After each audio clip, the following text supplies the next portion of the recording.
মই কবীন্দ্ৰ চেতিয়া ফুকন ৰাইজৰ দলৰ মই কাৰ্যকৰী সভাপতিৰ দায়িত্বত আছো। আজি আপোনালোকৰ সন্মুখত মই বিশেষ এটা কাৰণত আহিলো। তাৰ মূল কথাটো হৈছে মই দেখাই দিব বিচাৰিছো, এইটো কালি আমাৰ দলৰ সন্মানীয় সভাপতি অখিল গগৈ ডাঙৰীয়াই এটা ফেচবুক পোষ্ট দিছে। তাত তেওঁ কৈছে, যিসকল প্ৰাৰ্থীয়ে ৰাইজৰ দলৰ পৰা নিৰ্বাচন খেলিব বিচাৰে সকলোৱে কাইলৈ 5 মাৰ্চ 11 বজাৰ পৰা 3 বজালৈ মোক কাজিৰঙা অৰ্কিড পাৰ্কত সাক্ষাৎ কৰিব পাৰিব। এতিয়া কথাটো হ'ল কি, এই যিটো তেওঁ কথা পোষ্ট দিলে, এই পোষ্টটোৱে আমাৰ ৰাইজৰ দলটোক ক্ষতি কৰিছে। যি কৰ্মকাণ্ডই এটা দলক ক্ষতি কৰে সেইটো হৈছে অনুশাসন ভংগ, আৰু অনুশাসন ভংগত সভাপতিও পৰিব পাৰে আৰু দলীয় ন্যূনতম একেবাৰে গ্ৰাছৰুট লেভেলৰ এজন কৰ্মীও পৰিব পাৰে। এই পোষ্টটোৱে দুটা দিশ উন্মোচন কৰিছে।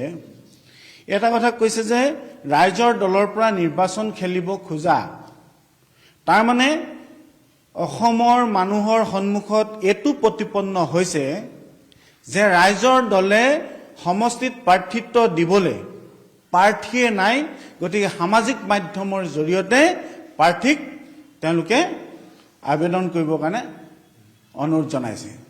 তাৰমানে ৰাইজৰ দলটোক দুৰ্বল কৰিছে। ইয়াৰ 2 নম্বৰ কথাটো হ'ল যে কংগ্ৰেছত থকা মোৰ কিছুমান চিনাকি মানুহে ফোন কৰি আছে যে এই যে ৰাজহুৱা আহ্বানটো দিলে, এই ৰাজহুৱা আহ্বানটো আপোনালোকৰতো দলীয় মানুহখিনিক আহ্বান জনোৱা নাই। দলীয় মানুহক যদি আহ্বান জনালেহেঁতেন তেতিয়াহ'লে দলীয় অভ্যন্তৰীণ আপোনালোকৰ যিটো নিৰ্দেশনা সেইটো গ'লহেঁতেন।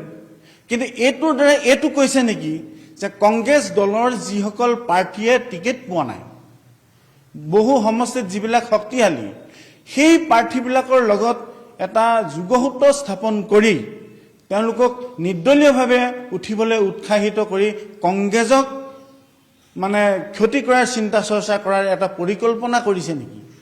এই কথাটো কংগ্ৰেছত থকা মোৰ বন্ধুসকলে মোক কুৱেশ্যন দিছে।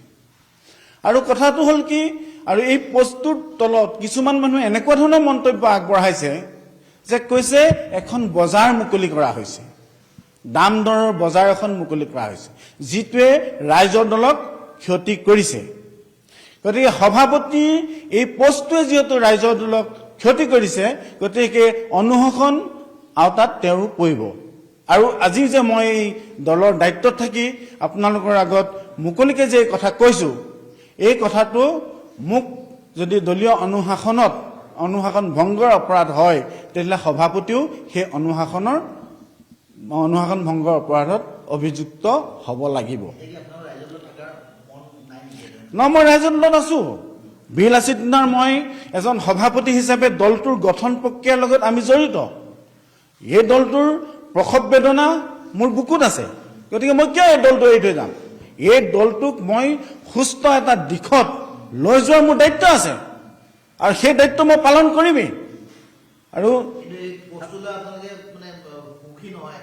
এই যিটো পোষ্টে, যিটো সভাপতিৰ মন্তব্যই দলটোক ক্ষতি কৰিব, সেই কথাটোত আমি কিয় থাকিম?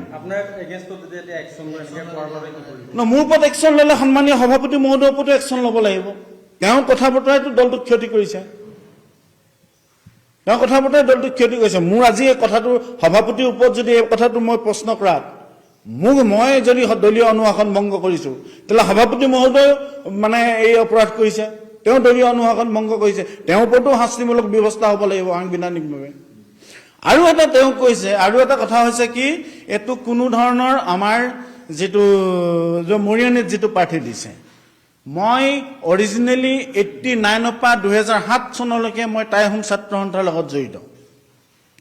টাই আহোম ছাত্ৰ সন্থাৰ মই কেন্দ্ৰীয় সমিতিৰ পাব্লিচিটি ছেক্ৰেটাৰী, উপসভাপতি আৰু কাৰ্যকৰী সভাপতিৰ দায়িত্ব মই পালন কৰি আহিছোঁ, আৰু 2007 চনত মই সেই সংগঠনৰ পৰা অব্যাহতি লৈছোঁ।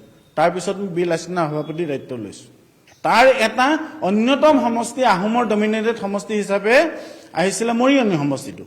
মৰিয়নী সমষ্টিটোত 65,000 পৰা 67,000লৈকে আহোম ভোটাৰ্ছ আছে। তাতে টি টাইপছ আছে 47,000 ওচৰা-ওচৰি টি টাইপছ আছে।